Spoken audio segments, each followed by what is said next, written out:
es Alexa Getsemanicha de Ramírez y soy miembro del equipo de transportación aeromédica en paciente neurocrítico. Hola, yo soy Eric Leonardo Romulao, miembro sobre la investigación de transportación aeromédica y paciente neurocrítico.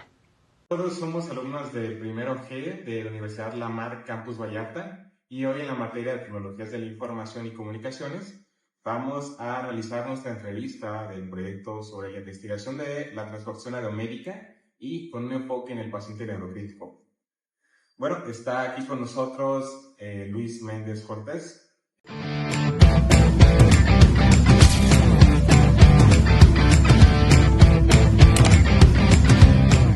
Él nos va a apoyar y nos va a contar su experiencia y todo el enfoque que tiene esta gran especialidad de las urgencias médicas.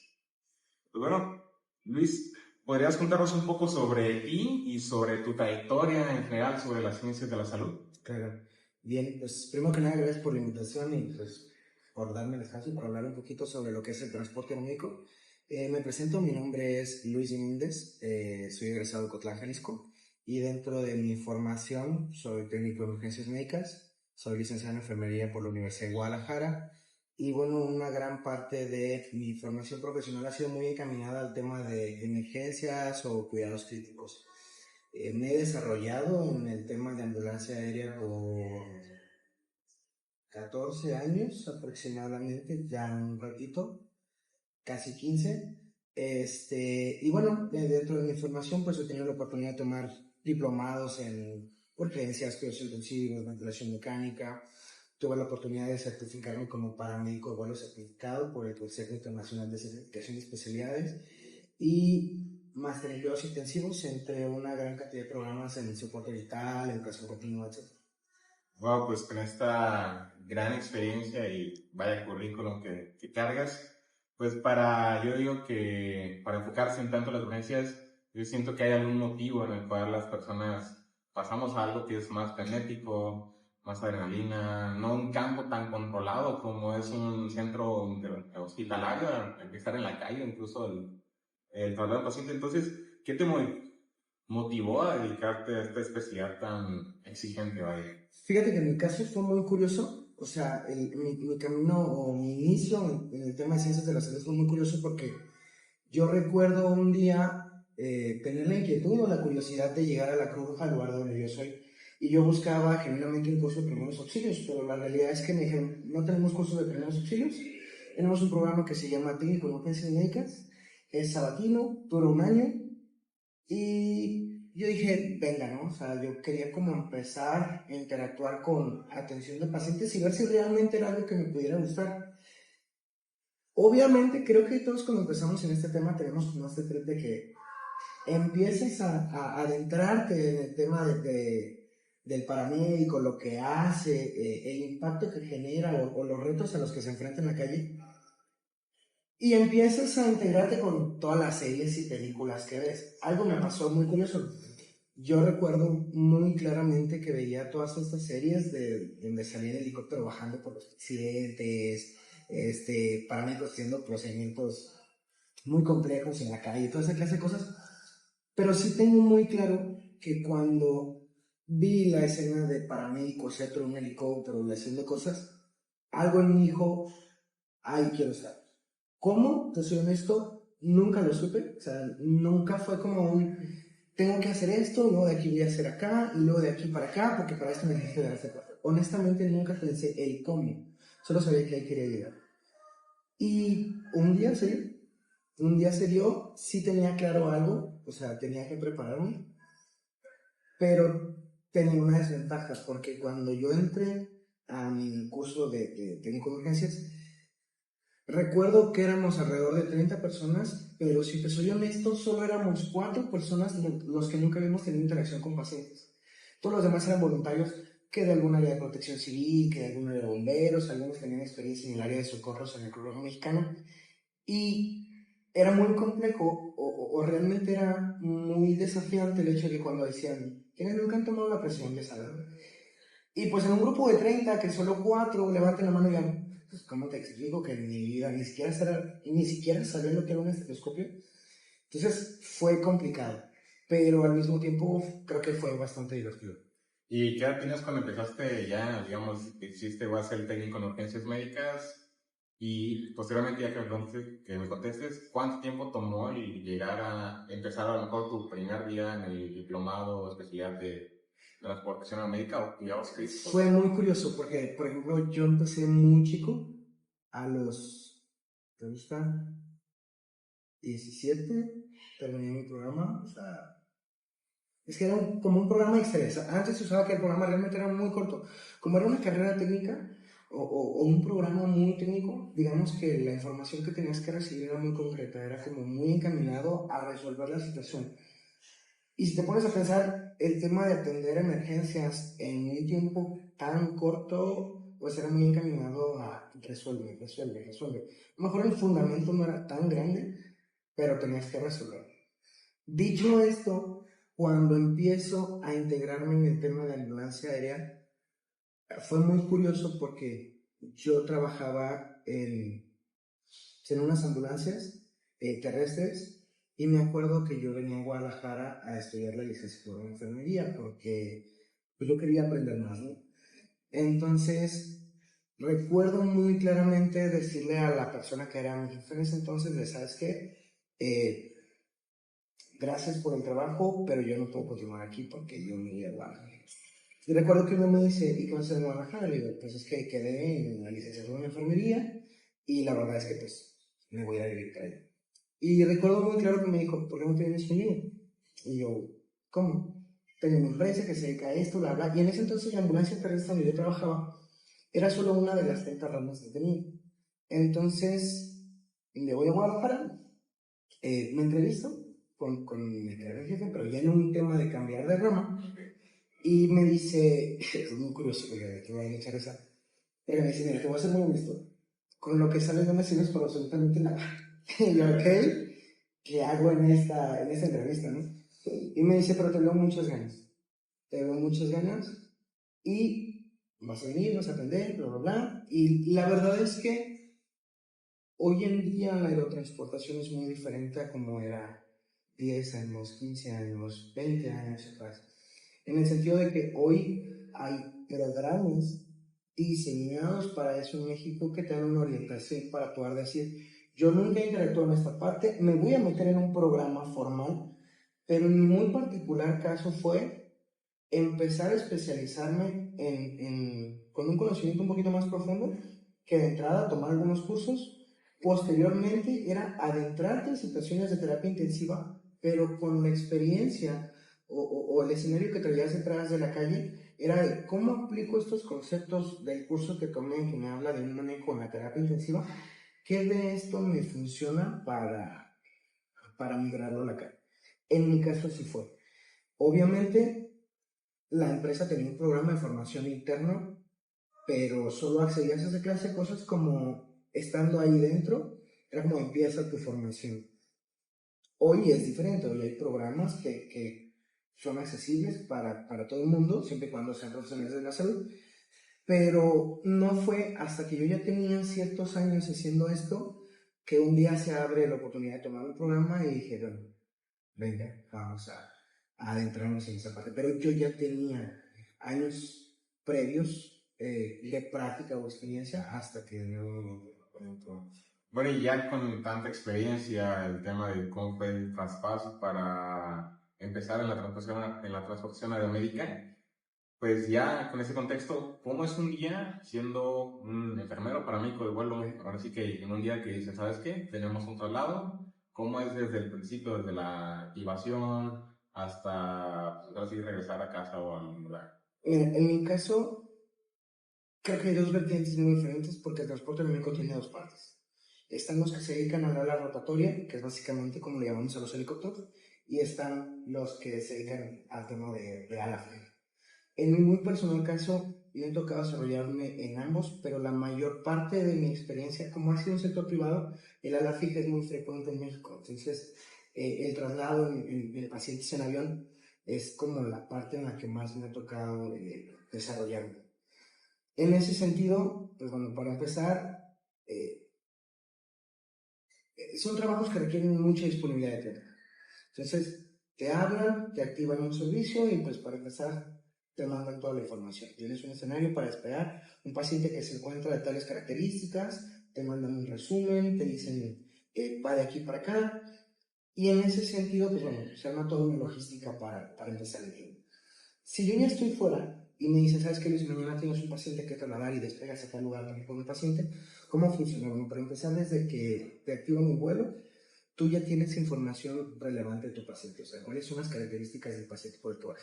Es un paciente adulto, pediátrico, neutral, es un paciente ventilado, no ventilado, que tiene ciertas necesidades y bla, bla. Porque sería muy riesgoso llegar por un paciente que no conoces, porque muy probablemente tal vez hay alguna necesidad en específico que aunque un avión de terapia intensiva tiene mucho equipo para resolver situaciones y manejar pacientes extremadamente complejos, no es un hospital. Entonces, desde ahí ya te están adelantando a qué es a lo que te vas a enfrentar. En ese sentido, pues te permite prepararte de muchas formas. ¿Qué tanto riesgo tiene ese paciente de complicaciones? ¿Cuál es el material que requieres? ¿Hay algún equipo adicional que gestionar? Y cuando ya llegas tú al aeropuerto, empiezas con todo, con la fase que nosotros llamamos prevuelo. Un vuelo se compone de 3 partes, el prevuelo, el vuelo y el posvuelo.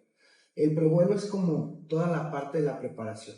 Llego al aeropuerto, verifico mi material, reviso mi equipo, que esté completo, que tenga una fuente de energía suficiente, que tenga oxígeno suficiente. Obviamente ya hubo una discusión porque la tripulación normalmente en México se compone de 2 personas, la tripulación médica. Es un médico afín a áreas críticas y un paramédico o enfermero afín a la terapia intensiva. Entonces se discute el caso y ya más o menos empiezas a planear cómo es que vas a manejar esta dinámica y las posibles complicaciones que podría tener. Cuando tú llegas al avión, llegas a disminuir los errores revisando tu material, tu equipo electromédico. Hay toda una lista de cotejo para que vayas con mayor seguridad. Creo que cuando de repente alguien empieza en este rubro, pasa que el peor momento para darte cuenta que tu desfibrilador está descargado es cuando lo necesitas. ¿Sabes? O sea, creo que empezando a muchos de esos no sucede esta clase de errores, pero pues obviamente con la experiencia, con la práctica, la intención es que esas cosas no sucedan. Para eso tenemos la fase de prevuelo, que es básicamente planeación. Tenemos de a dónde vamos, trayectos, aspectos muy técnicos de dónde está el paciente, a cuánto está el aeropuerto del lugar a donde voy, cuánto voy a hacer el regresar, toda esa clase de situaciones. Que ya tengo una cama a donde vamos. Entonces, básicamente la parte del prevuelo es planeación.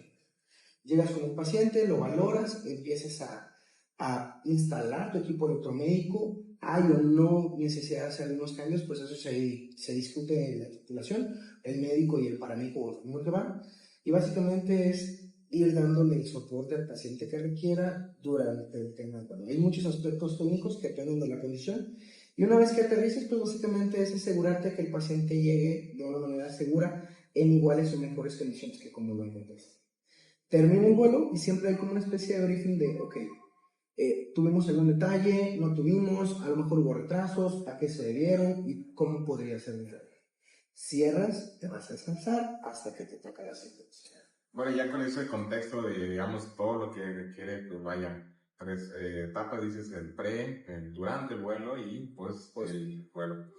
Y bueno, ¿en qué casos, por ejemplo, sabemos que es un ámbito, como dices, privado, donde la mayoría, pues obviamente, es la demanda que ven, pero también hay casos en lo que es emergencias, no sé si tengas algún contexto sobre eso. Y nuestra pregunta es, ¿en qué casos es que se decide trasladar a un paciente por vía aérea y no por vía terrestre? Mira, muchas de esas cosas tienen que ver, creo que el factor más grande no es el único, porque pues puede existir ese factor que te haga considerar el transporte aéreo, pero a lo mejor hay otras cosas que te lo van a complicar. Uno de los factores que más importan cuando trasladas o consideras el transporte aéreo de un paciente crítico es el factor tiempo. O sea, por ejemplo, hay lugares en los que trasladar a un paciente por tierra tomaría demasiado tiempo. Entonces, el transporte, un lugar de difícil acceso, y la otra es el nivel de especialización del equipo o el nivel de entrenamiento del personal. Entonces, muchas de esas cosas se tienen que considerar, pero creo que uno de los factores no quiero decir que sea único, realmente no lo es, porque a veces puedes tener un paciente que tenga la necesidad de verdad de una ambulancia aérea, pero por ejemplo a veces el factor clima, puedes decir, tengo un paciente extremadamente grave, potencialmente recuperable, una distancia de difícil acceso terrestre y tiene muchos criterios para poder decir, es un candidato ideal para el transporte aeromédico. Con todo y eso, el clima te puede jugar en contra y dejar de ser una opción. Y entonces regresas al transporte terrestre. Entonces, son varios factores. El tiempo, el acceso a la zona, la complejidad del caso. Entonces, son varios factores que se tienen que analizar. Pero creo que para hacerlo de manera un poco generalizada, son unos de los factores más importantes. Bueno, ya que mencionas, hay dos tipos de transporte aeromédico, sería a la fija, comentaste, y a la rotatoria. Entonces, básicamente sería el helicóptero, que sería la rotatoria, y fija, pues ya sería un jet, una pequeña...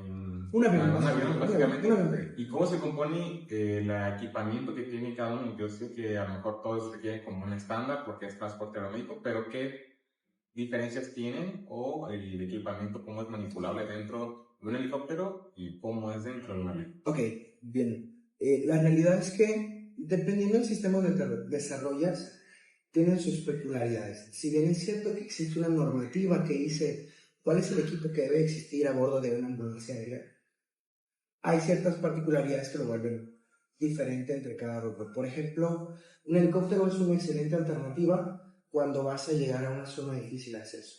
Por ejemplo, el hecho de despegar directamente en la zona y aterrizar directamente en un hospital, por ejemplo, es increíblemente genial cuando tienes un paciente grave. La capacidad de los tiempos de respuesta también es importante, pero tendrán algunas limitantes. A veces el factor clima, el factor peso, porque obviamente las aeronaves tienen una capacidad de carga. Entonces, a veces las dimensiones del helicóptero sí pueden llegar a restringir un poco la cantidad de material a subir. Y obviamente también implica la distancia de traslado. Por ejemplo, muchas veces el helicóptero funciona en un sistema público, al menos en México, porque se mueve dentro del estado. A veces lo hacen de un estado a otro, pero la gran mayoría de las veces un helicóptero abarca perfectamente el territorio del estado como tal. Muchas de las veces, si tienes que ir, por ejemplo, de un país a otro, un helicóptero se vuelve insuficiente, pero una aeronave de ala fija, un Learjet, básicamente un avión pequeño, te sirve para recorrer la magnitud de esas distancias. Factores que son diferentes al helicóptero, para empezar, tiene un poco más de consideraciones en el tema de peso, puedes llevar un poco más de equipo, el espacio es un poco más amplio, pero desventajas, yo puedo bajar en el lugar del accidente. La logística para usar un avión o una aeronave de ala fija es que requiere ambulancias terrestres. ¿Cómo funciona? Pues el avión va a despegar de un aeropuerto, aterrizando en otro aeropuerto, y para yo acceder al paciente que me solicita el servicio, necesito una ambulancia terrestre en donde yo subo todo mi equipo electromédico que es equiparable con una unidad de cuidados intensivos, lo subo porque lo traigo todo en versión portátil y yo medicalizo esa ambulancia y me voy al hospital en donde el paciente está. Y básicamente lo que hacemos es llevar todo ese nivel de cuidado y de especialización hacia el paciente. Y al salir del hospital lo mismo, necesito un transporte que me lleve por tierra para abordar el paciente a la aeronave, despegar y que cuando yo aterrice tenga otra ambulancia terrestre. Este tipo de logística toma un poquito más de tiempo. Y bueno, con este pequeño contexto sobre cómo es la coordinación y la diferencia entre este tipo de aeronaves, es importante conocer cuál es el equipamiento, o sea, cuál es el electromédico, a lo mejor ciertos fármacos indispensables o ciertas características de la aeronave, desde aire acondicionado, no sé, y cuál es la designación de tareas, por ejemplo, el médico, qué es lo que está encargado, tú cuál es tu rol y cómo va variando, pues imagino que también depende del paciente. En México, por normativa oficial, la presencia de un médico es indispensable. Y tiene que ser un médico afín a áreas críticas o con adiestramiento en áreas críticas. Funcionan muchas especialidades como urgencias, terapia intensiva, anestesiología. No es una limitante para médicos generales, pero no cualquier médico general podría empezar, sino es más, un médico general que tenga cierta formación hacia el manejo de pacientes en este caso. Lo mismo sucede para el enfermero, o sea, podrá ser un enfermero, pero no cualquier enfermero. En situaciones ideales tiene que tener afinidad hacia áreas críticas, que son los pacientes que van a manejar. Y en el caso del paramédico, que de por sí su formación es de urgencias, sí es muy deseable, de hecho, se necesita que tenga formación a cuidados críticos. O sea, no es lo mismo las urgencias que el concepto de terapia intensiva. En ese sentido, pues en México tenemos una normativa que dice qué es lo que debe de estar a bordo de. Pero algunos de los aspectos que sí tienen que estar presentes: monitor multiparámetros, y la capacidad de monitoreo puede ser tan compleja como lo entienda el personal que está a cargo de la misión. Monitoreo invasivo, canalografía, un monitoreo muchísimo más complejo, ventilación mecánica, el uso de ventiladores con diferentes modalidades de ventilación, bombas de infusión. No solo eso, sino que en todo esto también debe de haber herramientas diagnósticas, porque muchas de las veces, por ejemplo, yo te decía, el área fija es el área como en la que más familiarizado estoy, porque es el área donde más me he desarrollado. Entonces, por ejemplo, tú vas por un paciente, no sé, aquí de Guadalajara, ¿no? Entonces, si el paciente está en un hospital al aeropuerto, ya te hiciste 45 minutos, una hora. Ya llevas una hora 45. Más el tiempo que te tomó prepararlo para pasarlo de su cama a tu camilla. 15, 20, 30 minutos, no lo sé. Depende de la condición del paciente. Entonces ya llevas ahí como hora y media. Vamos a suponer que es un vuelo de 4 horas. Entonces tú ya llevas hora y media en tierra más 4 horas, 5 horas y media. Vamos a suponer que aterrizas y estás a 30 minutos del hospital, del aeropuerto donde aterrizaste, y ya llevas ahí media hora más. Entonces, si te fijas, se va sumando el tiempo y estás muy cerca de lo que es un turno o más de un paciente en estado crítico, como si estuvieras en un hospital. ¿Qué significa? Que muchas cosas pueden cambiar. Entonces tú requieres un stock de material que te permita ciertas herramientas diagnósticas, un laboratorio portátil que te dé alternativas como líquidos, electrolitos, gasometría, etcétera, un ultrasonido, entre otras tantas herramientas de monitoreo que te permitan sostener pues la estabilidad del paciente durante el traslado, porque mover un paciente siempre es un riesgo, y lo es desde que lo tienes en su camilla y lo mueves solo y simplemente para cambiarlo de posición, porque cualquier dispositivo se puede retirar, se puede extubar, se puede salir un catéter central, algunas zonas se puede retirar de manera no programada. Entonces ahora imagínate cuando el paciente se mueve dentro del hospital para algún estudio. Un paciente intubado, un paciente ventilado, un paciente con aminas, un paciente con algunos dispositivos. Ahora imagínate sacarlo del hospital, subirlo a una ambulancia terrestre, de ahí un avión, obviamente en el avión pues, va con monitoreo, vigilancia, etc. Llegas, sacarlo del avión, pasarlo a la ambulancia terrestre, de la ambulancia terrestre a la cama del hospital donde va, obviamente el riesgo aumenta. Y en tanto tiempo muchas cosas pueden pasar. Entonces necesitas estar evaluando todo el tiempo la condición. No solo eso, sino también requieres un stock de fármacos que te permiten sostener la condición del paciente. Analgesias, sedación, aminas, antiarrítmicos, medicamentos misceláneos, medicamentos cardiovasculares, porque mover una aeronave, ya sea un helicóptero o una ala fija, un avión, es costoso. Entonces, el equipamiento también debe estar a la par con el nivel de la atención que vas a cuidar. O sea, alguien podría decir, pues es muy costoso despegar un helicóptero, despegar un avión. Pues es relativo, porque si esa tripulación llega en el momento correcto, va a disminuir enormemente las lesiones de esa persona o de ese paciente, y entonces pues va a tener una buena calidad de vida para seguir siendo productivo. Entonces, sí, tal vez el gasto pareciera grande, pero definitivamente el hecho de sostener la vida, el hecho de disminuir las secuelas, factores como un infarto donde el tiempo es músculo, en un evento vascular cerebral donde el tiempo es cerebro, pues obviamente se justifica totalmente. Entonces, sí es más o menos muchas de las cosas que se tienen que considerar. Y bueno, ya como comentamos al principio, ya vimos un pequeño contexto sobre qué es la persona médica, pero vamos a enfocarnos un poco más o abarcar lo cual sería el tema secundario, que sería el paciente neurocrítico.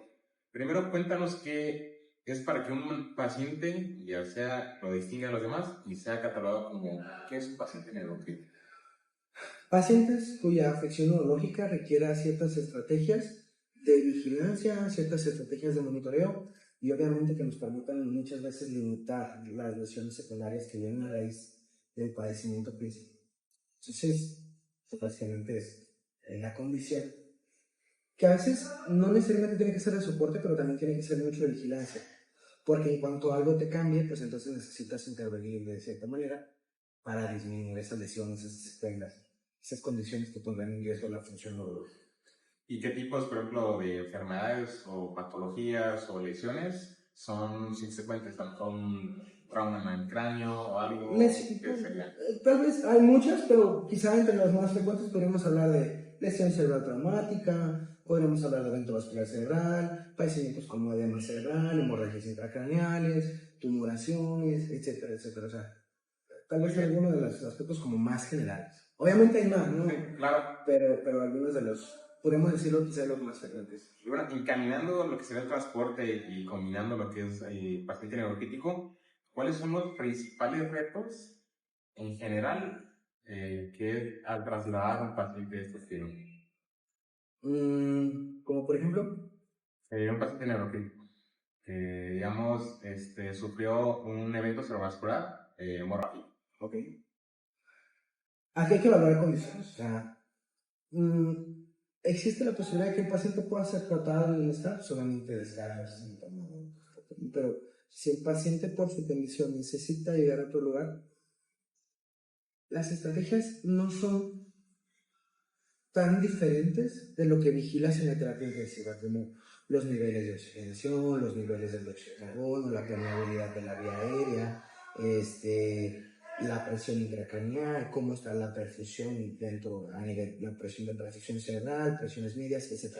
Tus medidas no están lejos de eso, niveles de glucosa, niveles de electrolitos, no están lejos de eso. ¿Qué es lo que cambia?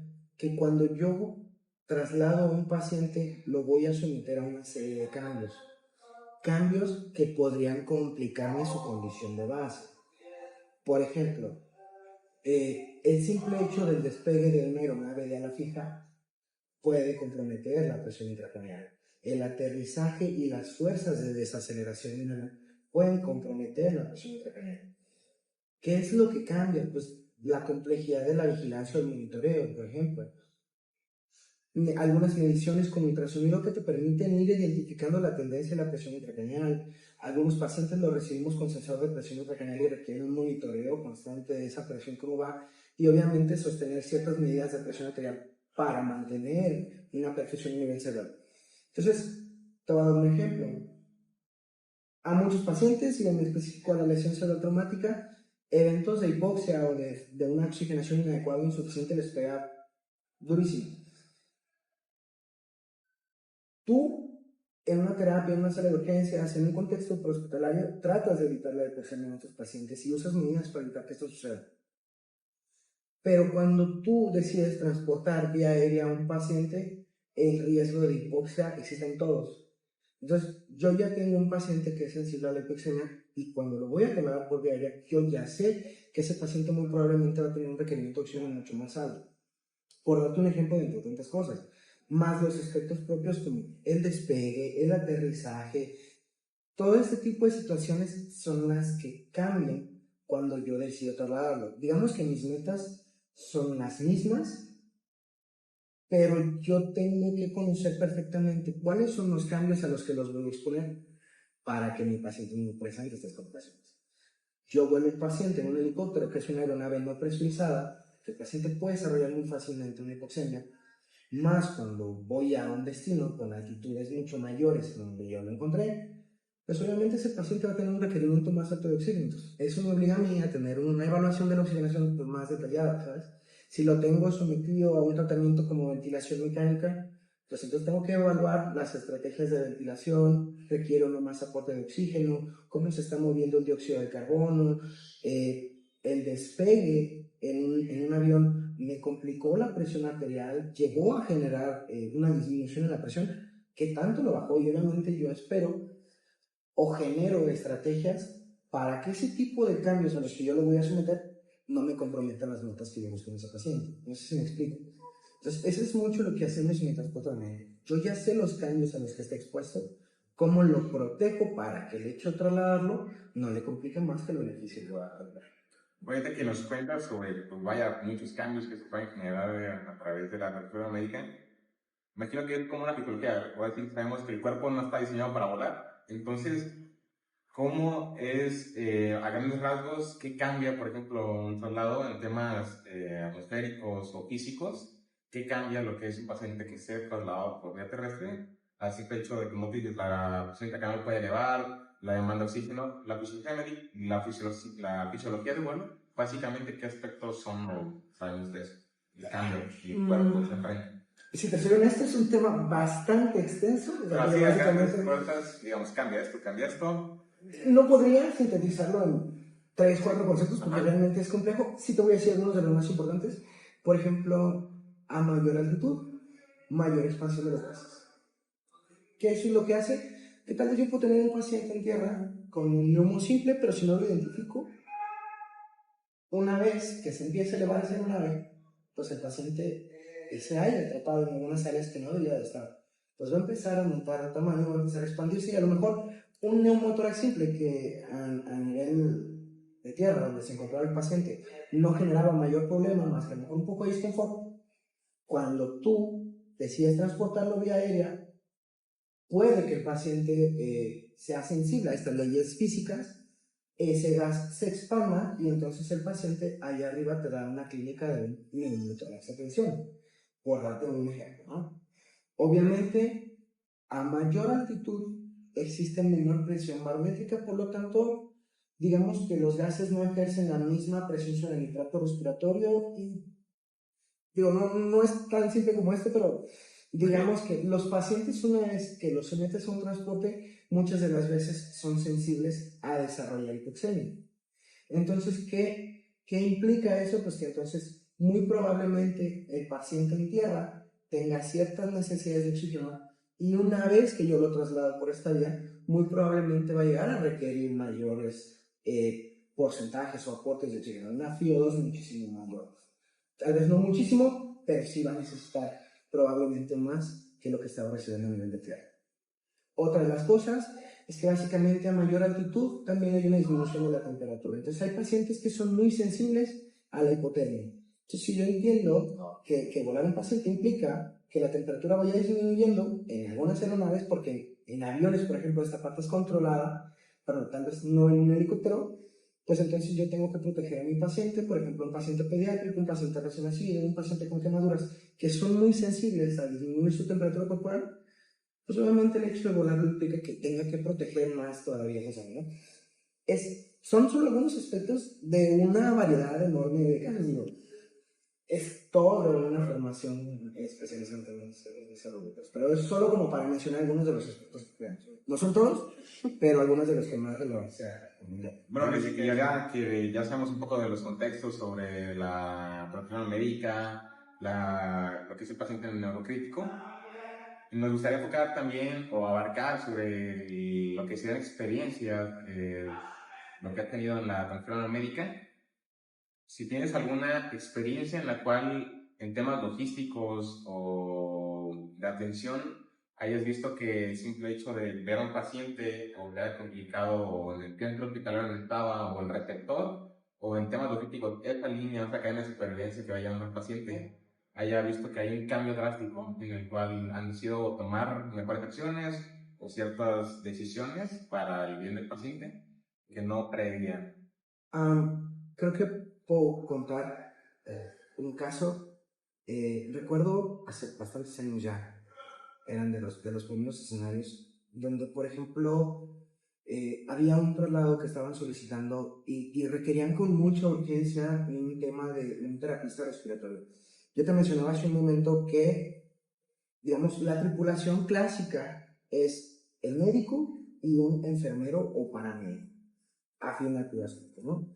Pero no es la única configuración posible. Puede ser que en algún momento un terapista respiratorio o un inmunoterapeuta pueda formar parte de la tripulación.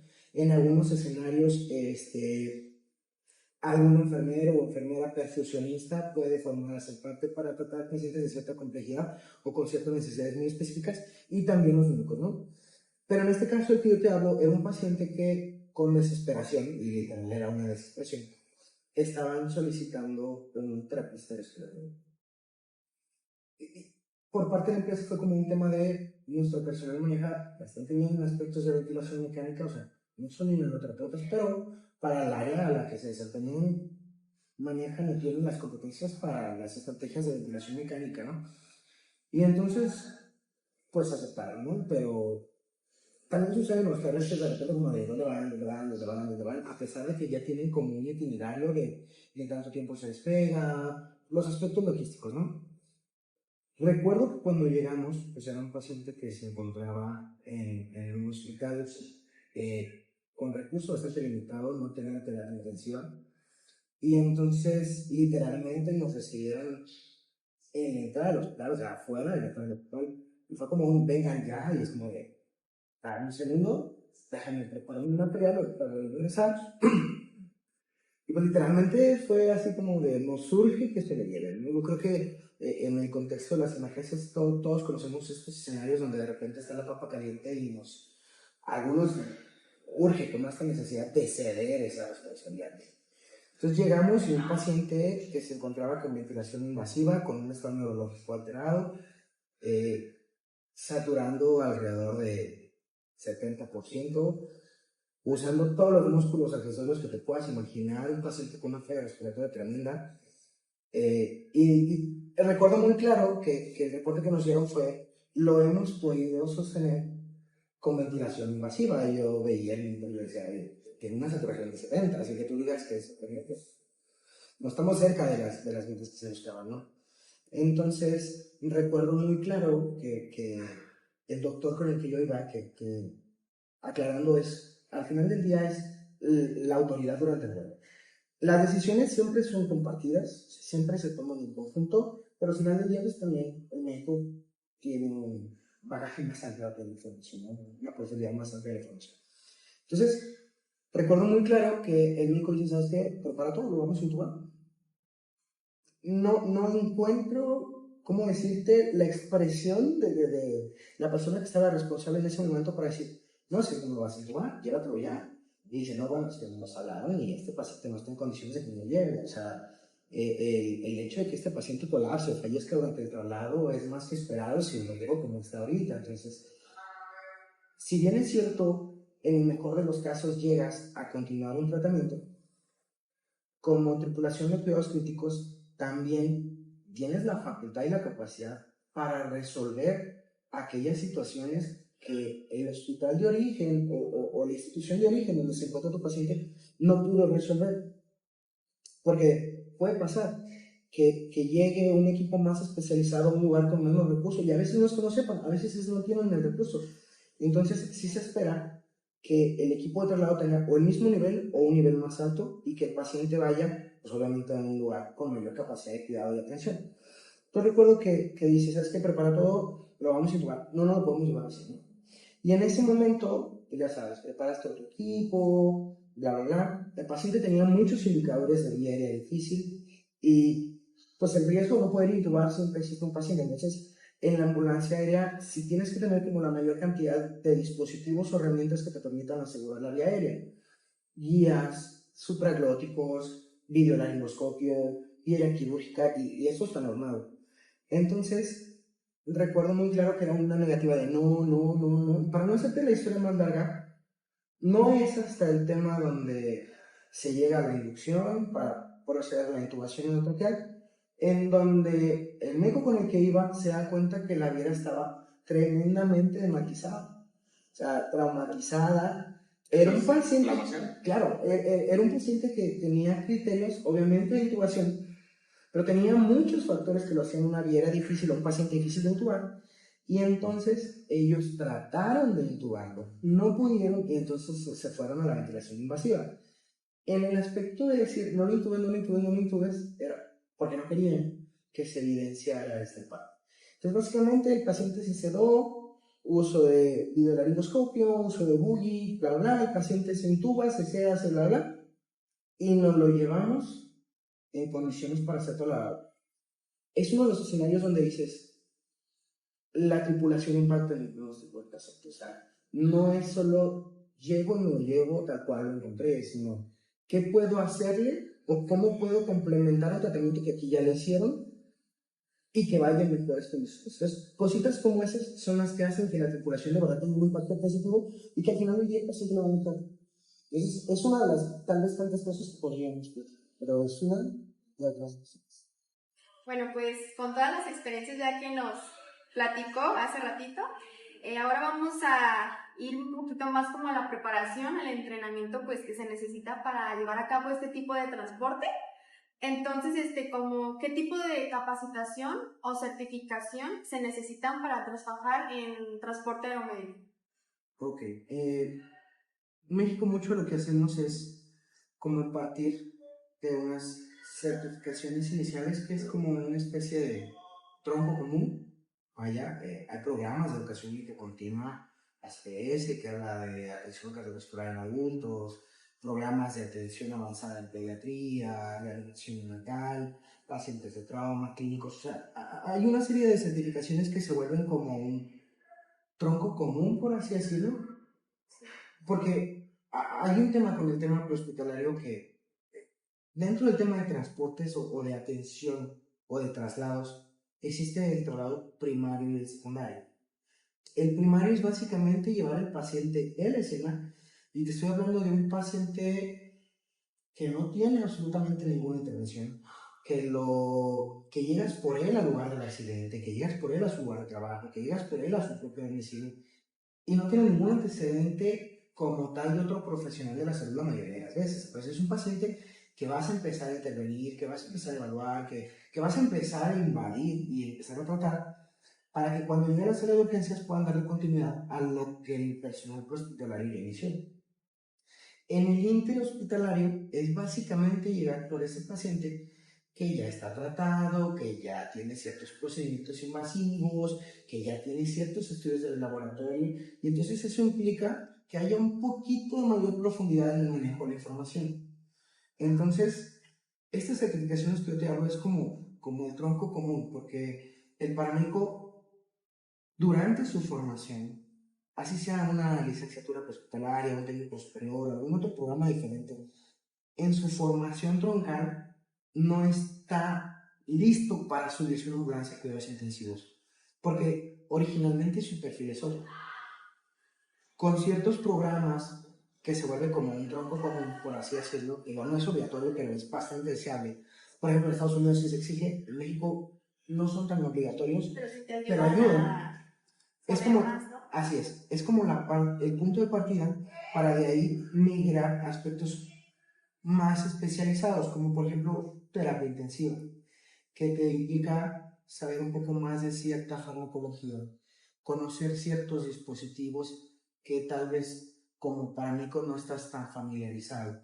Entonces, eso implica que tengas que lograr como un nivel más profundo de conocimiento, porque ya no es el paciente que está en la calle sin información previa o esas clases de situaciones, sino ya es un paciente que le sacaron estudios, es un paciente que ya le empezaron un tratamiento, es un paciente que ya tiene ciertas intervenciones, entonces requiere su nivel más especializado. Entonces, te digo, al inicio, lo que a mí personalmente me tocó era empezar a tomar programas de cuidados críticos, programas de terapia intensiva, cursos de terapia intensiva pediátrica, quizás algunos diplomados. Y en mis inicios el tema era, ¿qué de esta información que se usa en la terapia intensiva pediátrica puedo usar a lo que es mi área, que es pediatría de transporte? Entonces digamos que era un tema de tratar de discernir información. Hoy en día, afortunadamente, ya hay programas formales que te dicen, ¿sabes qué? ¿Quieres dedicarte a esto? Mira, este es todo el abanico de conocimiento y habilidades que requieres. Hoy en día es una ventaja enorme. En México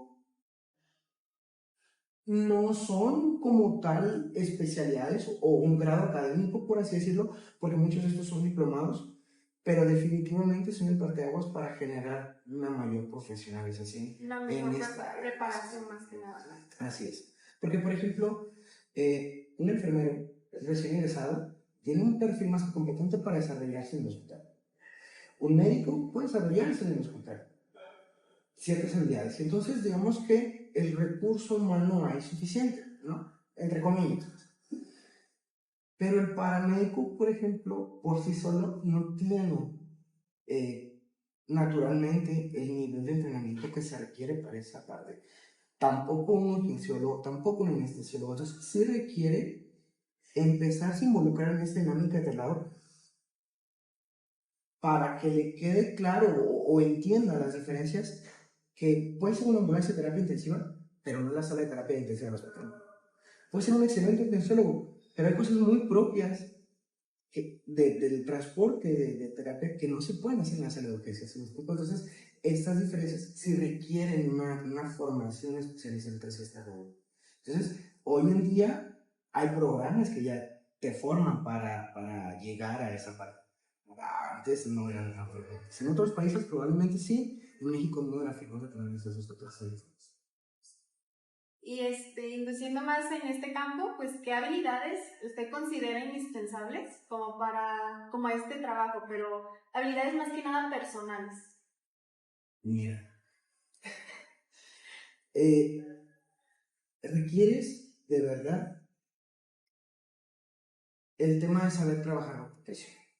O sea, definitivamente el estrés de manejar un paciente grave es enorme. Controlar más que nada. Totalmente de acuerdo. Y también hay un apartado ahí que va muy de la mano de la pregunta anterior. Yo soy un fiel creyente de que el caos empieza cuando para empezar no sabemos qué hacer. Entonces, si se presenta una emergencia pero no tienes la menor idea de cómo resolverla, va a salir un caos. De repente he hablado con amigos del área de enfermería, con médicos, que en algún momento se vieron involucrados en un transporte de un paciente que ameritaba cuidados intensivos, pero tal vez lo limitado del lugar en donde estaban les hizo participar en traslados muy improvisados. Uno, no tenían experiencia. Dos, un recurso limitado. Te voy a decir algo, tienes un paciente grave en un espacio donde tu recurso es limitado y aparte no tienes como ni siquiera una idea previa de qué es lo que me estoy enfrentando, el traslado puede ser muy corto, pero es una tortura. Más sin embargo, un traslado puede ser muy satisfactorio porque el paciente puede estar muy complejo, pero tienes el equipo para resolver, tienes el conocimiento para responder, tienes ciertas cosas que te permiten hacerle frente a la emergencia, entonces se vuelve satisfactorio. Así es. Cuentas con las herramientas. Pero puedes tenerlas y si no tienes la capacitación, de nada revisa. O sea, puedes tener una excelente herramienta, pero si yo no sé cómo funciona, cuándo la uso, cuándo no debo usarla, el tenerla no hace la diferencia. Entonces, va muy de la mano con la capacitación. Pero sí se requiere saber trabajar bajo tensión. Bueno, pues ya tomamos el tema de los certificados, de las habilidades, pero pues yo creo que esto también se debe a que con qué frecuencia ustedes como toman entrenamientos o simulacros para más que nada este tipo de situaciones, como lo que decíamos de controlar la presión, el estrés. ¿Ustedes qué tipo de simulacros o qué hacen como para controlarlo? Hay un tema que me encanta que se llama errores más frecuentes durante el traslado y te das cuenta que una gran cantidad de errores vienen a consecuencia de una falta de preparación. El no planear qué es lo que voy a hacer, a qué me enfrento, qué complicaciones tengo, qué material puedo llegar a necesitar y si lo tengo disponible y si no lo tengo, cómo gestiono para tener acceso a... Es lo que hace que al final del día tu trabajo me vaya muy bien. Para algunos no es la parte más divertida, pero eso sucede en todas las áreas críticas hablando de situaciones de atención de salud. Por ejemplo, tienes un paciente que vas a intubar y el peor momento para darte cuenta que la endoscopia no funciona es cuando el paciente ya no está respirando y, oh sorpresa, no tiene pilas, el foco no funciona, y todo eso se hubiera resuelto con un tema de llego, reviso, ¿tiene pilas? No tiene pilas, consigo ponerlo. No funciona el foco, bueno, entonces ya sé que este no lo puedo usar, pero sé que a lo mejor el de la habitación de lado, el de carro de otra área, ese sí lo puedo utilizar, si está funcionando, ya no me estreso pidiendo este, sino lo explorar. Entonces, mucho de eso te permite controlar las situaciones. ¿Qué pasa? Todo el tiempo se están haciendo briefing y debriefing de la situación. O sea, tú y yo hicimos tu tripulación, vamos con un paciente, Luis, le tienes que cuidar esto, vamos a vigilar esto, hay que controlar la emergencia, bla, bla, bla. El paciente tiene mucho riesgo de hacer esta clase de complicaciones, entonces vamos a vigilar muy de cerca de esto, necesito que le tengas a la mano esta clase de cosas, y entonces en conjunto armamos como un plan de trabajo. Para empezar, desde ahí ya es como una serie de actividades que se vuelven hábitos. 2. Terminamos el servicio, que sí, hubo errores, nos tardamos en alguna parte, hubo algún retraso, algo no lo vimos. Viene la parte de desmenuzar la información y decir, ¿qué no vimos? ¿Qué nos faltó? ¿Qué pudimos haber hecho diferente?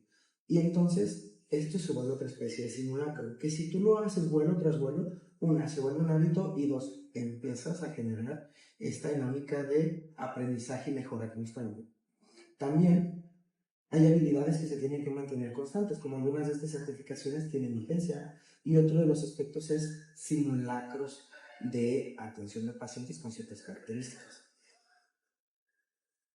Dentro de los cuidados críticos, digamos que hay una serie de escenarios que se vuelven muy frecuentes. Ese tipo de escenarios que los vives de manera recurrente te vuelve fuerte en esa área. Pero hay pacientes que casi no se mueven, casi no se trasladan. Por lo tanto, al no tener cierto número de casos, te ponen en una situación de riesgo. ¿Qué es lo que pasa? Que esas áreas son las que se le hace con mucho mayor énfasis en los simulacros. A lo mejor pacientes de cierta característica se mueven de manera constante y dices, esto lo manejo todos los días, la experiencia al final del día me va a volver buena, ¿no? Pero, ¿qué crees? Casi no trasladas, por darte un ejemplo, recién nacidos. Eso significa que el día que tienes un recién nacido, como no estás tan acostumbrado, no quiere decir que no es competente, no estás tan acostumbrado, pues tienes un poquito más de riesgo de que las cosas se puedan salir de control. Entonces, ¿qué es lo que buscamos?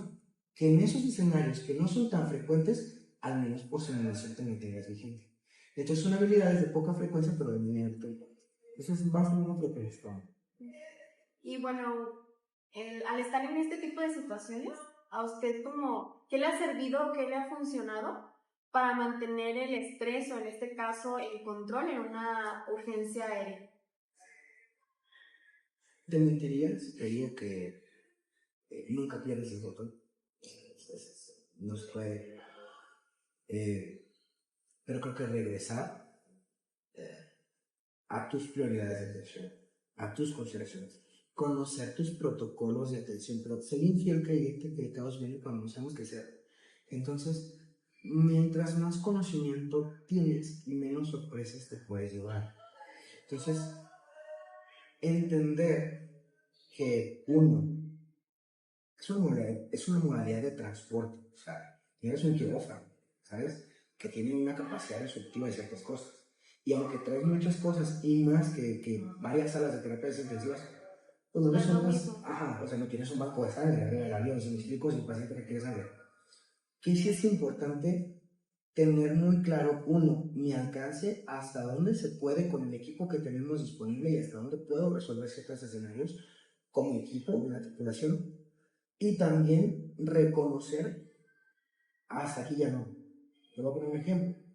Tienes un paciente con una emergencia quirúrgica, híjole, no hay mucho que puedas hacer para resolver esa situación quirúrgica. Puedes sostener la hemodinamia del paciente, entre otras tantas cosas que vigilas, pero al final del día sabes que es un paciente que necesita ir a la referencia. Algunos escenarios, y que obviamente esto es lo que tenemos que buscar, tal vez tenga que detenerse el traslado antes de llegar al destino, porque obviamente lo que buscas es salvaguardar siempre la integridad del paciente. Mover un paciente siempre implica un riesgo, y entonces, si el riesgo es más grande que el beneficio, no debería de trasladarse. Entonces, yo no debería poner al paciente en una situación innecesaria.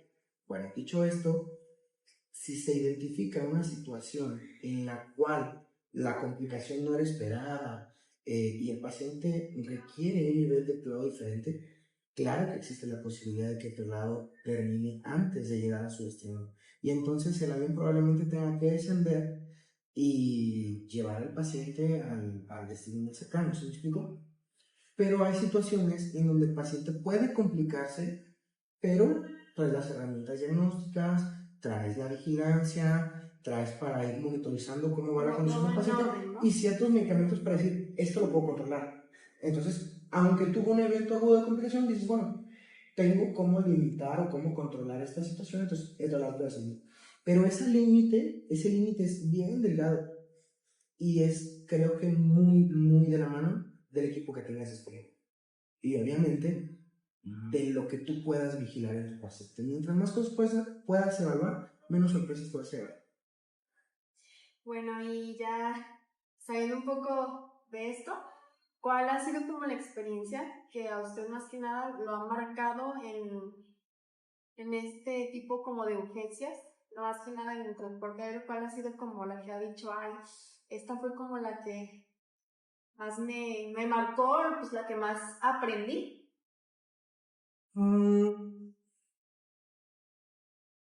No sé si tal vez sea la más aprendizaje, pero ahorita a la mente me viene una historia que me gusta contarla porque me hace... ¿Recordó? Sí. Mucho tiempo nos dedicamos a volar niños con demandas, entonces el manejo de dolor es algo de todos los días, en la mayoría de los casos, ¿no? Y entonces recuerdo este chiquitín que recogimos en una parte de México, lo trasladamos a un hospital especializado con hombres en Estados Unidos. Y pues obviamente son niños, entonces requieres más allá que solo habilidades médicas, sino requieres como el humanizar el cuidado, ¿sabes?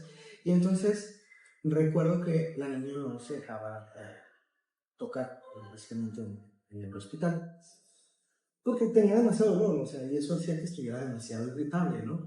Entonces, si uno de adultos tenía por dolor, pues le tenía un niño, ¿no? Y no era para menos con las quemaduras que tenía. Entonces, no puedo decirte que es la intervención más compleja que hemos hecho, pero tal vez sí es una de las que a esta niña le marcó, ¿sabes? Iniciamos una infusión de analgésicos, pues para decirte que no se dejaba tocar antes de cuando llegamos, y venía riéndose de camino, ¿no? Ya sabes, la tablet, con alguna película de niño. De repente hay cosas que ya te tratas de planear cuando sabes que vas por un paciente de ciertas características, ¿no? Entonces, pues, jijiji, jojojo, con un buen manejo de dolor. Yo creo que han de haber sido 2 meses después, porque este hospital lo visitábamos de manera muy recurrente. Regreso, pero a dejar al otro paciente. Entonces, recuerdo muy claro que el área era como una U, entonces yo paso, doy vuelta, y donde entrego al paciente que traía en ese momento, que iba a ir en el hospital, escucho mi nombre en el otro lado. Entonces, Luis, y yo, Luis, y volteo, y entonces veo una niña que hace así, y una señora que dice, venga, y me acuerdo que le dije, ahí voy, déjame entregar a mi paciente y ahorita veo que ¿no? Pues si te soy honesto, no me acordaba, o sea, antes que no me acordaba, de repente ves muchos pacientes que es difícil recordarlos a todos. Tal vez recuerdas situaciones, pero recordar específicamente algunas cosas se vuelve complicado.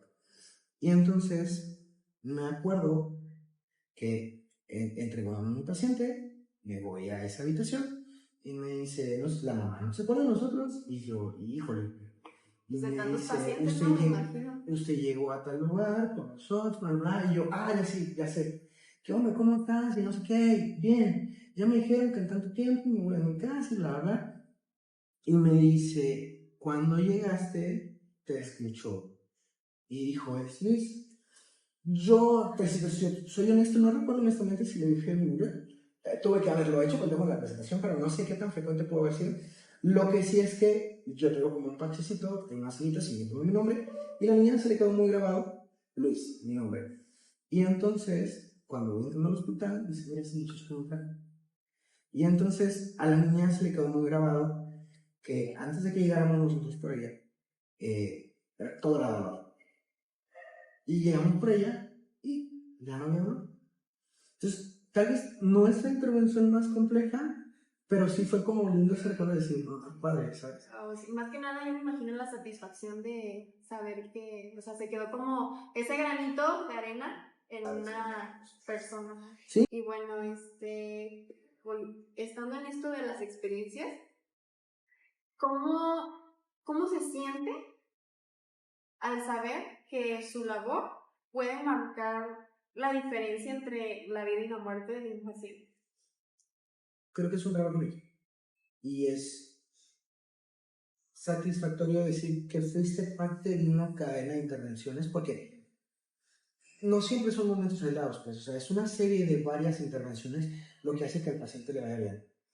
Un buen manejo inicial, continuidad del tratamiento durante el traslado, una capacidad resolutiva del lugar a donde lleva, porque siempre en algún momento esa cadena se puede frenar. Entonces, sí es grato saber que formas parte de esa cadena de eventos que hace que al paciente le vaya bien. Y te voy a decir, a veces el resultado no es el que la familia espera, o sea, pacientes que van a fallecer. Pero la tranquilidad de las personas, porque los familiares, uno o a veces dos familiares, viajan con el paciente y son testigos de las intervenciones que se hacen, mientras que tal vez en muchos hospitales existe, espérame afuera. En la ambulancia aérea es bien difícil esta parte porque el familiar es testigo de las intervenciones que se hacen y obviamente, vaya, la magnitud de las intervenciones, ¿no? Entonces, a veces las cosas no resultan con un paciente llegando con vida a su destino. Como uno le gusta, ¿no? Pero, claro, pero el hecho de que el familiar o los familiares vean que el paciente recibió la atención, que recibieron una información clara, porque el paciente es en donde el riesgo es alto, y dices, si el paciente se queda aquí, el resultado es claro. Si nos lo llevamos, puede suceder, o puede que no. Y hay personas que te van a decir, me la apoyo. La confianza, Vamos. ¿no? La confianza. Uno, el hablarlo es claro, obviamente, qué tan riesgoso es. Si es justificable, ¿no? Es clave. Pero, a veces, pues el trabajo no termina con un paciente llegando en condiciones adecuadas, vivo. A veces el paciente fallece, que obviamente son los menos, ¿no? Porque buscas que lo que te decía hace un momento, que el beneficio sea mayor. Pero a veces cuando el resultado no termina así, o termina con un paciente que falleció, también es importante que los familiares sean conscientes de que realmente se hizo. Entonces, esa parte también es. Bueno, pues nos enfocamos mucho en el paciente, pero muchas de las veces no nos enfocamos pues en las personas, ¿no? En este caso, a ti, pues, ¿de qué manera o cómo te impacta emocionalmente el estar constantemente, pues, en este tipo, vaya, de situaciones críticas, ¿cómo se siente o de qué manera como que le impacta o le afecta? Anímicamente. Ah, claro. Mira, yo creo que todos los que estamos en áreas críticas tenemos como este gusto por esa adrenalina que genera los casos de pacientes complicados y así. Pero sí, ¿cómo decirlo? Sí necesitas entender algunas cosas, ¿no? O sea, el resultado no siempre va a ser esperado. Pero hay cosas que tú puedes modificar para ver si ese resultado pudo haber sido diferente. Eso se aborda en el debrief, que es la parte de decir, ok, hubo esta complicación, ¿qué nos falló? O sea, ¿qué pudimos haber hecho diferente? Desde ahí, tu perspectiva ya cambia. Entonces, obviamente tratas de que no haya errores, ¿no? Pero también hay otro apartado en donde el volverte vaya, la exposición constante hace, es que no sé cómo decirlo, a que no te sorprendan tanto las cosas, por ejemplo. O sea, hay cosas que a lo mejor yo veía en un inicio, ciertos escenarios, ciertas características de pacientes que me impresionaban, ¿no? Con el paso del tiempo hay cosas que ya no te generan como la misma impresión, pero al mismo tiempo eso no quiere decir que te vuelvas inhumano, O que no te porque el afecte. paciente sigue siendo importante. Pero yo sí creo honestamente que todos necesitamos como un momento de escape o un área donde De descanso. puedas soltar y decir que yo tengo mejor. Porque sí hay escenarios más complejos que otros, pero esta parte de decir que ya terminó, suelto, obviamente cada quien es responsable también de aspectos de su salud mental. O sea, podría decir que también, pero realmente son diferentes para cada quien. Entonces, creo que una de las cosas que me ayudan es como decir, ok, ya terminó otro lado, hay algo que podemos haber hecho diferente, bla, bla, se resuelve la situación, lo que pudo haber cambiado el resultado, y entonces dices, ¿sabes qué? Seguimos. De hecho, dicen mucho que, pues salir de la rutina, ¿no? Más que nada. O sea, aunque sea salir a la tienda, o sea, salir a comprarte algo, salir a una nieve, a un parque, pues son este tipo de cosas más que nada que, aunque muy mínimas que parezcan, pues que te ayudan a salir de la rutina y pues más que nada, como decíamos anteriormente, generar este descanso, ¿no? Fíjate que algo que está bien interesante es que conforme te adentras en eso de la salud te vas a dar cuenta que hay temas que se van a volver como prácticas frecuentes. Pero una de las cosas que a mí me ayuda como para desahogar este lado de atención es decir, mi tiempo de ocio es para ocio, es de descanso. Entonces, de repente tengo amigos con los que, ¿qué onda? Vamos a comer, vamos por un chelo, lo que sea. Y de repente es como de, quiero platicar del hospital, ¿sabes? O de los pacientes que atendieron. Y es como, ¿es en serio? Es O como sea, que vengo a descansar. vienes saliendo de trabajar y me quieres hablar de los pacientes que viste el día de hoy. Se entiende. Hablemos de otra cosa que no sea solo salud, ¿sabes? O sea, y entonces entender también que tu espacio de ocio es para eso, o sea, en tu trabajo te concentras y obviamente hay una parte de tu tiempo dedicada al estudio, al aprendizaje, a toda esta parte, a seguir cultivando tu profesión, lo que te gusta hacer, pero tiene que haber un área donde digas, ok, esto es para desahogarme. Crear tus propios tiempos, Claro. ¿no? O sea, como dicen, tener tiempos para todo. Voy al cine, hay quien dice, ¿sabes qué? Me gusta ir al gimnasio, me levanto a correr todos los días, yo subo con mis amigos y a mí me funciona no hablar más de cosas de salud, entonces creo que son las cosas que a mí personalmente me dicen. Y volviendo a lo de las experiencias, ¿ha habido alguna experiencia con la que usted haya conectado o haya tenido esa conexión especial que le haya recordado a algún familiar o algo así que diga, ay, pues me recordó a tal tío, a tal primo? Creo que siempre estás expuesta a esa clase de cosas, pero no te haces inmunes de la realidad, o sea, no dejas de sentir, pero creo que depende mucho del momento en el que estés pasando, porque al final del día, por ejemplo, me toca que de repente amigos con el que voy realizando un traslado son papás, ¿no? Pues de repente ven un caso y de repente empiezan a suceder unas condiciones que dejan mi hijo enfermo, empezó, bla, bla, bla, no sé, y de repente como que es bien fácil como enlazar estas historias y generar como esta proyección, y entonces siempre estás expuesto a eso, sí mantenerse un poquito al margen, no dejar de sentir empatía, que es muy diferente, ¿eh? Pues Pero es que siempre uno es... nunca deja de ser humano, o sea, Ahora, fuera de lo laboral. ahora yo siempre les digo, o sea, el paciente sí necesita obviamente que trate de entender su situación para humanizar mi cuidado, pero más allá de todo eso necesita que tenga la cabeza en condiciones de tomar decisiones correctas como equipo los que vamos realizando otro lado, o sea, para que las intervenciones sean correctas. Si te ganan las emociones, obviamente hay un tema ahí de falta de control de la situación y eso también te expone a generar un poquito más errores o aumenta las posibilidades de que tengas un riesgo. Más que nada, pues tener este manejo, ¿no? manejo emocional, mental. Nunca se logra de manera perfecta, pero al final del día siempre tratas Tener el como de control. trabajar esta parte, es una parte que tienes que trabajar. Y obviamente, si te expones seguido a ciertas cosas, pues solamente más exposición se vuelve un poquito menos difícil hacer. Entonces, ahora ingresando un poco más como en la seguridad, la logística, ¿qué protocolos se tienen que seguir para pues poder garantizar más que nada la seguridad tanto del paciente, pero pues también de la tripulación, ¿no? Porque pues, no solamente es el paciente, sino también la tripulación, los médicos. Yo hace un ratito te comentaba que cuando el traslado inicia hay una fase de prueba.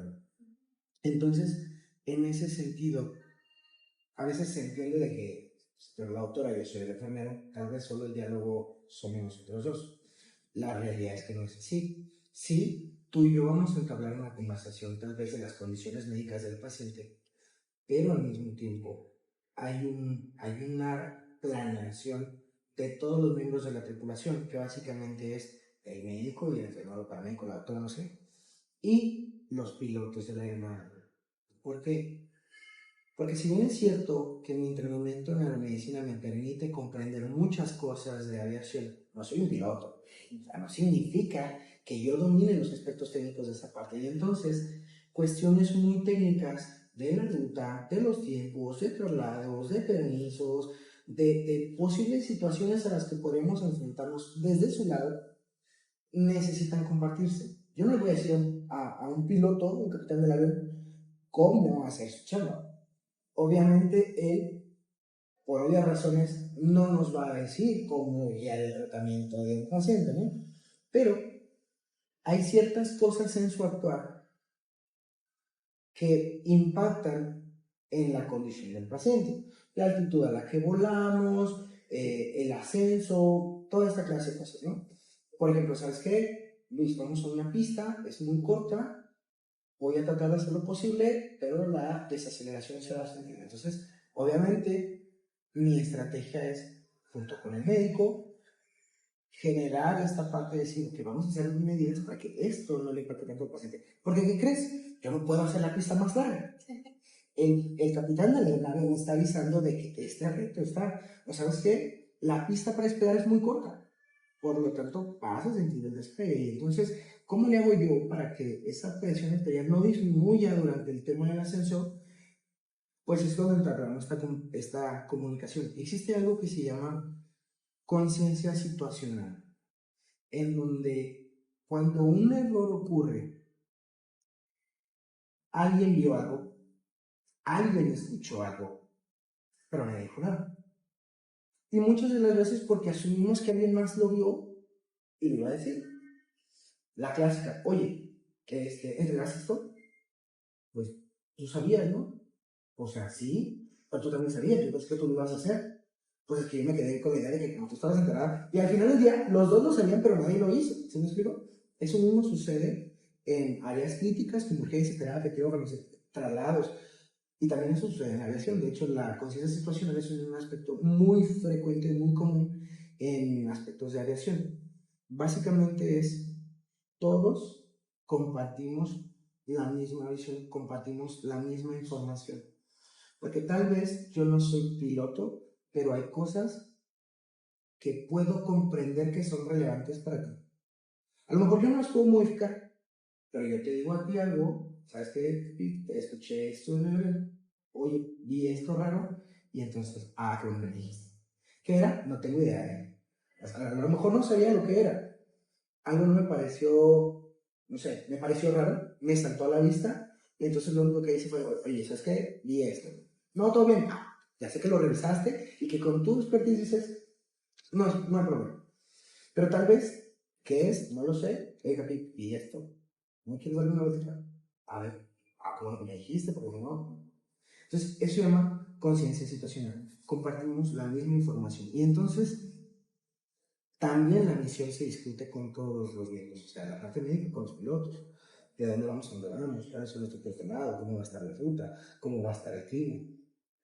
Obviamente hay aspectos de seguridad que nos competen a todos. La seguridad es tema de todos. Entonces, definitivamente se tienen que tocar. Y es la parte que te digo, o sea, no es la parte más emocionante, porque si es una serie, pues todo el mundo se va a enfocar en el tubo que insertan en el tórax o en el tubo que emiten para que el paciente pueda respirar. La parte de la planeación, la parte de la previsión, pues no tiene adrenalina, pues, pero definitivamente la que menos es, hace que ocurran, pues, la que hace que ocurran menos riesgos. Pero pues por lo que veo, pues la importancia, ¿no? De la comunicación, más que nada, que pues yo creo que la comunicación es clave pues para cualquier caso, ¿no? Más que nada pues porque pues todos tienen el mismo objetivo, ¿no? Que en este caso es pues que el paciente pues llegue lo mejor estable Que al todos hospital. lleguemos a nuestro destino, creo que ese es el principal, que todos lleguemos a nuestro destino. Y bueno, pues ya viendo esto de la seguridad, la logística, pues yo creo que también el clima, pues juega un papel muy importante, ¿no? Entonces, ¿cómo afecta el clima o más que nada la presión atmosférica? Porque pues sabemos que no es lo mismo tener al paciente pues, en el cielo que en la tierra, ¿no? Entonces, ¿esto cómo afecta más que nada en la toma de decisiones?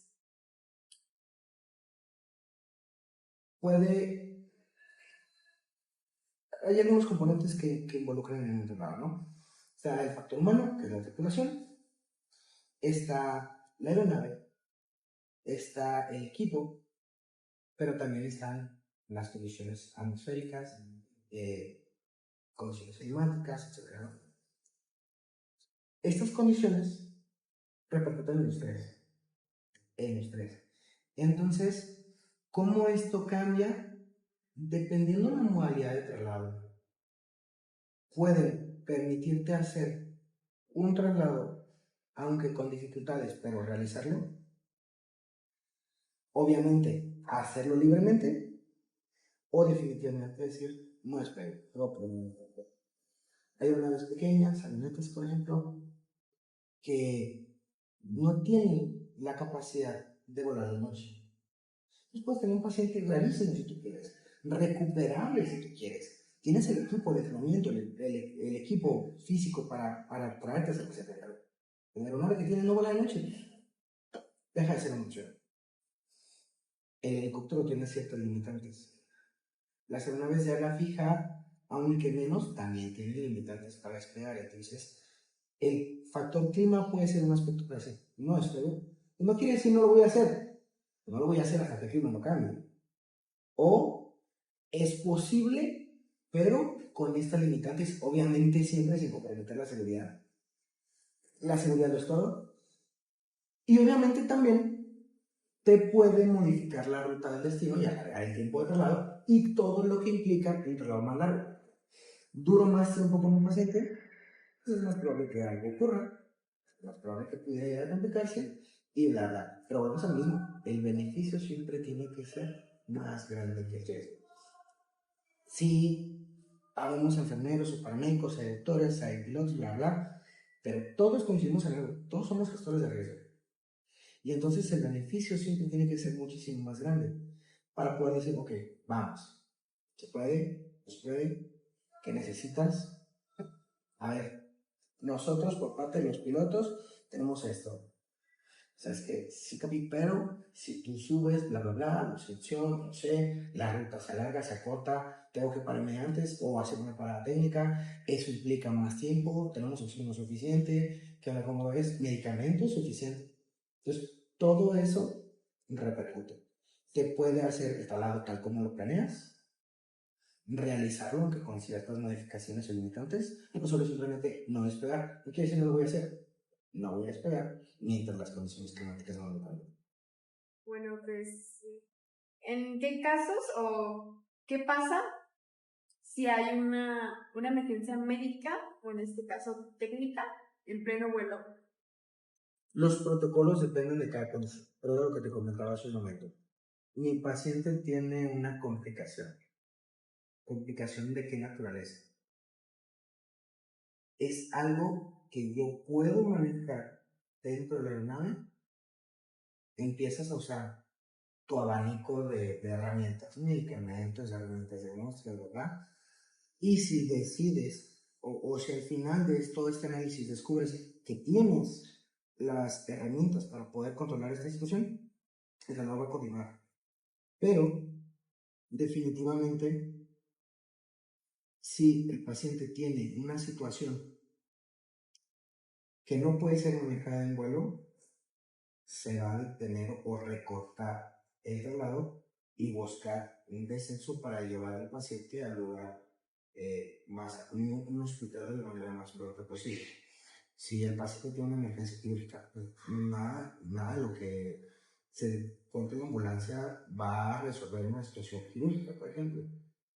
Puedo sí tratar de controlar el daño y limitar, obviamente depende de muchos factores, pero básicamente es, puedo resolverlo de acuerdo a la condición, pero para eso requieres herramientas diagnósticas, de monitoreo, para decir, ok, mi paciente está cursando con esto, tengo esto, pues vamos tratándolo, y si se controla, obviamente eso va durante el trayecto, pero si el paciente empieza con un tema de, ¿sabes qué? Probablemente se reactivó una hemorragia intracraneal, etc. Alguna complicación que tú digas, no puedo continuar así, porque definitivamente lo que este paciente necesita es llegar a un hospital, pues el trato ya a estar seguido, entonces podemos llegar a ascender antes de la ruta programada inicialmente. Entonces se programa un aterrizaje y entonces el paciente se deriva al hospital. Las emergencias en vuelo, pues obviamente esto va muy relacionado al tipo de emergencias. La verdad es que hay una gran variedad de cosas que pueden presentarse. Te voy a hablar de las más clásicas que de repente casi todos los que han volado en un avión comercial lo han escuchado, pero tal vez no han prestado atención suficiente. Yo te decía que básicamente mientras mayor altitud, más difícil era oxigenar. Entonces, cuando tomas un avión comercial, el personal que va en el avión, pues te dice ante una despresurización de emergencia, tome la mascarilla, colóquese, bla, bla, bla, mucho cinturón. Y la verdad es que me llama mucho la atención que de repente cuando voy en un concierto, obviamente esta parte que así nadie presta atención a estas cosas, todo está como está ahí. Pero es una de las cosas que podría pasar, o sea, una despresurización, que es básicamente se pierde la presión dentro de la cabina, que es lo que hace que los gases se mantengan con cierta presión para que tú puedas respirar bien. Pues cuando esta presión se pierde, el interior empieza a igualar las condiciones con las del exterior, haciendo que tú también tengas más difícil respirar. Y entonces, para una situación como eso, pues el piloto tendrá que hacer un descenso a una altitud en donde sea posible vivir, a lo mejor con dificultad, pero que sea posible vivir. Entonces, va a hacer un descenso de manera rápida, pero para no caer yo inconsciente, necesito, uno, ponerme la mascarilla de oxígeno, y dos, ponerme el cinturón de seguridad, porque lo vas a sentir, eso lo vas a sentir. Entonces, cositas como esta, hay otra serie de emergencias que pueden llegar a presentarse, pero forma parte de el hecho de estar en una tripulación.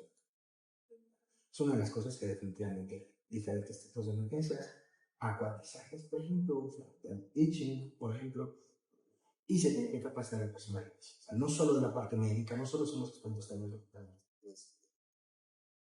Pues ahora vamos a indagar un poco pues, en esta visión, ¿no? En esta visión que se debe de tener más que nada en el paciente neurocrítico.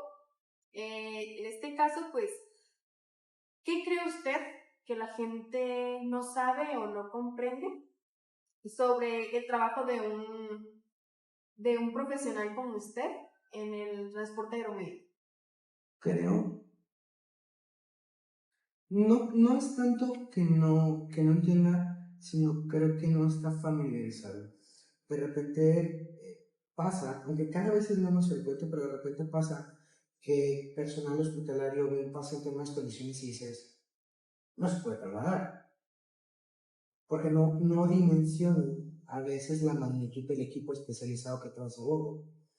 Porque de repente llega alguien y te dice, no, yo hice un traslado y bla, bla, bla, y para llevarme a un paciente con un punto de camino no le toca más. Cuando no, esperen, traigo un ventilador mecánico para esto. No, pero ¿cómo vas a titular la ventilación mecánica? Que hay un gasómetro para eso. Para ver cómo están los gases en sangre, cómo está el oxígeno, cómo está el oxígeno.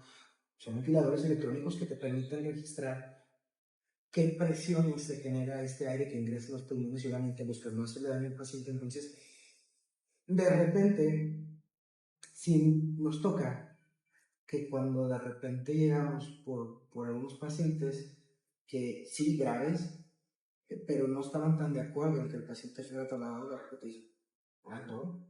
Algunas veces te dicen, tienen hasta más de lo que nosotros aquí tenemos. Entonces, no es que no entiendan o no sepan, tal vez no están tan familiarizados, porque hoy en día se pueden trasladar pacientes muy complejos, pacientes con un cuidado muy especializante, pacientes con unas terapias que se llaman oxigenación por membrana extracorpórea, pacientes con una estrategia de ventilación que se llama ventilación de alta frecuencia para pacientes mentales. O sea, sí nos toca que de repente el Mengo no dimensiona el alcance de lo que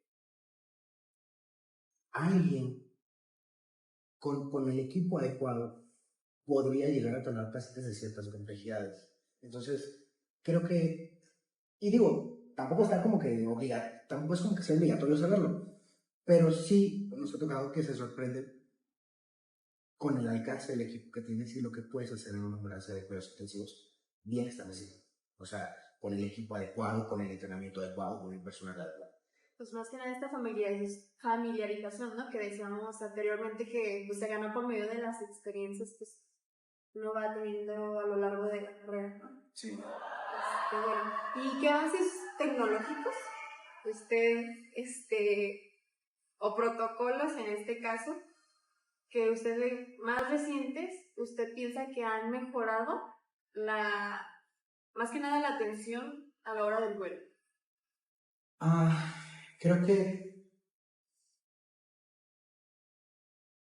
las capacidades de vigilar a tu paciente, de evaluarlo, hacen que te lleven menos sorpresas. Entonces, hoy tenemos muchas estrategias para vigilar a nuestro paciente, para monitorizarlo y estar evaluando tendencias que nos permiten, a cierto punto, predecir un deterioro. Siempre va aquí, todavía los signos vitales tal vez están estables, pero esta tendencia a la baja me hace pensar que va a terminar aquí. Entonces, esos cambios sutiles tienen mucho que ver con las estrategias de monitoreo. ¿Qué cosas definitivamente impactan? Por ejemplo, no es nuevo, pero definitivamente hay instituciones que se dedican a eso y no lo tienen. Por ejemplo, un gasómetro portátil. No es nuevo, insisto, no es como, acaba de salir ayer, ¿no? No, pues sí es la gran cosa, pero no es como que ya salió ayer. El hecho de tener un gasómetro portátil hace que en más del 35-40% de los triados que realizas, por ejemplo, en ala fija, modifican el tratamiento inicial. Tratamiento que no podrías modificar si no lo ves. Entonces, si yo no tengo la oportunidad de medir ciertas cosas, pues no las puedo cambiar, ¿se me explico? Porque a lo mejor, ¿qué crees? Yo ya llevo 5 horas contigo porque te estoy hablando hace rato que decía tal vez 8 horas, pero otros lados que pueden ser muchísimo más largos. O sea, puedes durar 12, 14, 15, 18, 20 horas con un paciente. Entonces, imagínate si el último estudio con el que yo me quedé fue hace 6 horas, 7 horas, 8 horas, y algo pasa, yo necesito saber si el tratamiento que tienes sigue en línea o si necesito modificarlo. Para eso necesito evaluarlo con herramientas diagnósticas, como por ejemplo un laboratorio portátil, o como por ejemplo hoy mucho auge tiene, por ejemplo, el ultrasonido. O sea, sí, hay ciertos catéteres que se insertan en alguna arteria, en algunas partes específicas dentro de las cavidades del corazón, que me permiten vigilar la función cardíaca, ¿no?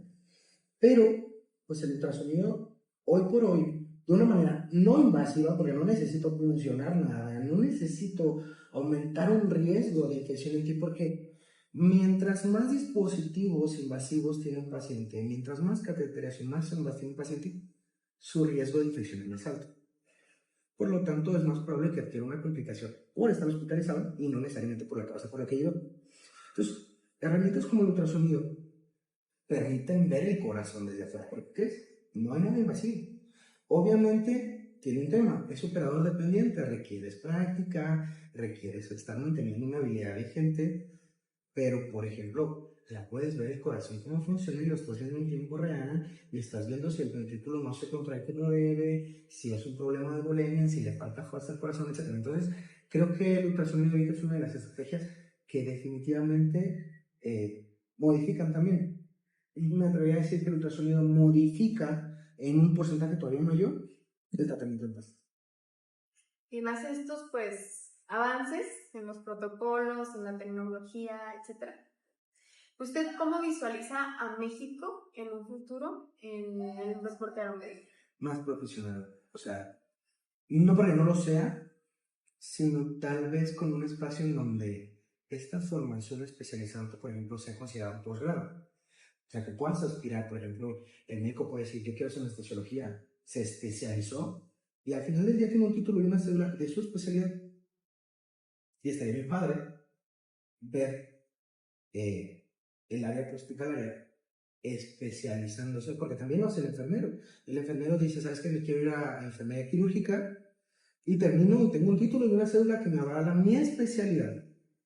Se quiere ir a cuidados intensivos, el enfermero intensivista con su título y su cédula de especialidad. En México el prehospitalario todavía no ha llegado a eso.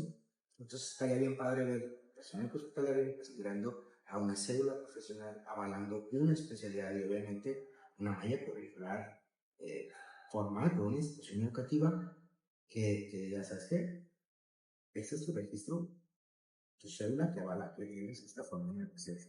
Eso la verdad estaría bien padre. Bueno, ¿y qué mensaje usted le daría a esos jóvenes que pues, sueñan o quieren dedicarse a esta área del transporte aeromédico? ¿Usted, pues, qué mensaje les diría? Si es un área que les gusta, creo que, no quiero sonar un poquito fatalista, pero se requieren más cosas para hacer un transporte aeromédico que solo subirse a una aeronave.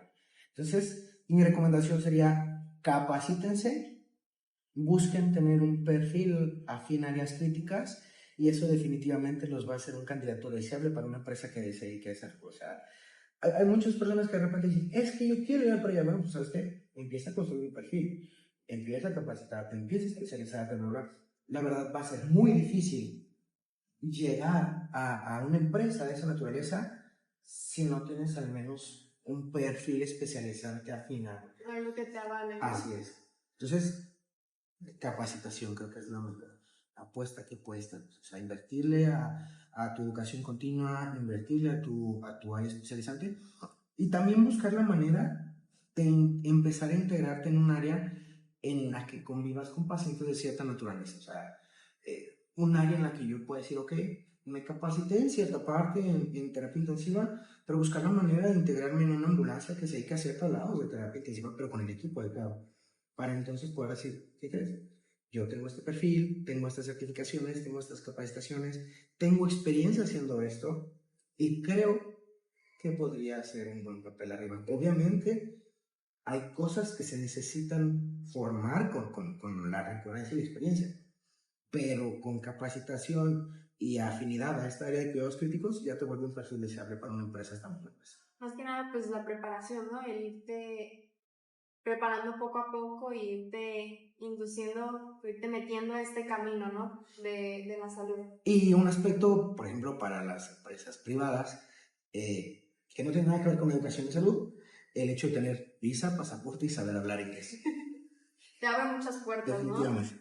El inglés, pues, ahorita yo creo que es básico yo creo que no solamente para el área de la salud, sino para cualquier otra carrera en la que uno, pues, quiera salir adelante, ¿no? Con este tema. Sí, o sea, en algún momento me pasó que decían, oye, ¿sabes qué? Yo tengo este perfil de trabajo de acá.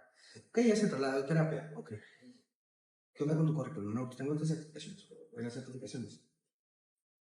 Y tú dices, ok, tiene un perfil que en su momento me haría considerarlo para darle una oportunidad de ver cómo se desempeña en un vuelo. Obviamente, nunca se un solo, o sea, siempre es como de, vamos a ver cómo estamos.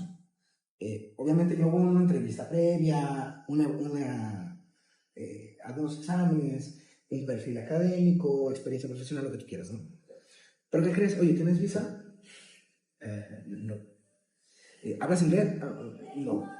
Híjole, hablando, por ejemplo, de la fija, una gran cantidad de traslados sobre Estados Unidos. Entonces, pues ir a un país y de no alguna sé. manera te limita, ¿no? Y a lo mejor tienes un perfil bien deseable.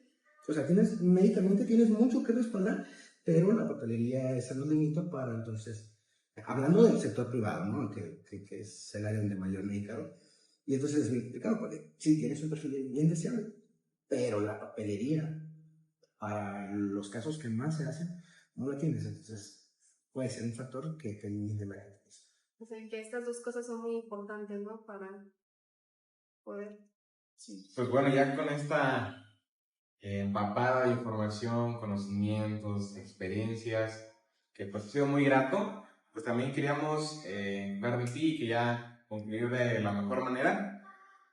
Si tuvieras que resumir tu trabajo en una sola palabra, ¿cuál sería? ¿Por qué? Pasión. Pasión. Pasión. Se necesita más que solo ganas para trasladar a un paciente en el todo. La gente de afuera puede ver las fotos viajando por aquí y por allá y todo el rollo. La magnitud de la presión a la que estás sometida tiene que gustarte demasiado. No hay otra. Y eso se logra con pasión. No solo en la ambulancia aérea, en cualquier cosa que hagas. Es la única forma de hacer un buen papel en el business. Claro, es una gran palabra para definir, pues ahora sí que si nos interesa, queremos ser mejor, destacar, pues la pasión es importante. Y bueno, ya por último, pues algo más que te gustaría compartir con las personas, invitarlas desde el simple hecho de que primeros auxilios o respetar ciertos servicios de emergencia. Así que algo en general, algo que te gustaría decir sobre esta herramienta tan importante que son las urgencias médicas, en especial la transportación aeromédica. Creo que el tema de primeros auxilios siempre es algo que todos deberíamos de saber, que desearíamos nunca tener que utilizarlo, pero la realidad es que cuando las cosas suceden, te resuelven muchos problemas, ¿no? Y pues, ¿qué te puedo decir? Yo llegué buscando un curso de primeros auxilios y encontré uno de los más grandes gustos de mi vida. Entonces, si te gusta esa área, si estás empezando tu camino en ciencias de la salud y ya tienes muy clara el área que te gusta, vaya, pégale, prepárate, capacítate. Es la única forma de verdad de hacer las cosas. Se necesitan más que solo ganas para convertirte en esa persona que quieres ser. Excelente, y pues con esto damos por concluida.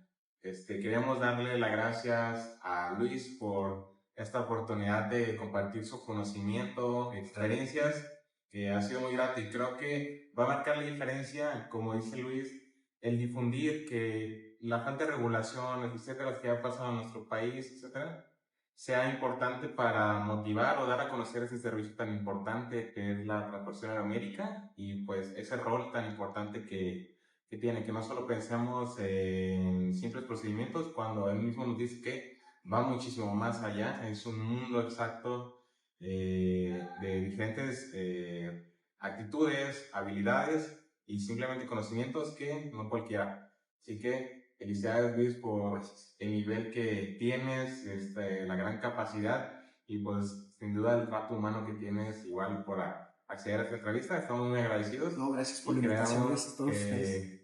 Se va a difundir, esperemos, y mejorar lo que ya tenemos y creo que tú viste un granito muy importante para que mejoremos las cosas y la gente conozca sobre esta labor que tienes. No, pues al contrario, gracias a ustedes por la invitación. Gracias. Nos vemos. A mí en lo personal, este fue un tema que me gustó mucho y la verdad en la que pude conocer mucho y enriquecer mi conocimiento gracias a esta entrevista y a toda la investigación que pues llevamos durante meses. Bueno, como conclusión personal quiero decir que el trabajo desarrollado durante todos estos meses fue muy grato, ya que nos permitió conocer una gran información acerca de este servicio. De igual manera, a través de la entrevista, logramos conocer aspectos realmente desconocidos, esto gracias a un profesional tan experimentado como lo es Luis, y humanos que nos permitió conocer realmente la situación a lo cual se enfrentan estos tipos de profesionales encargados en las áreas críticas.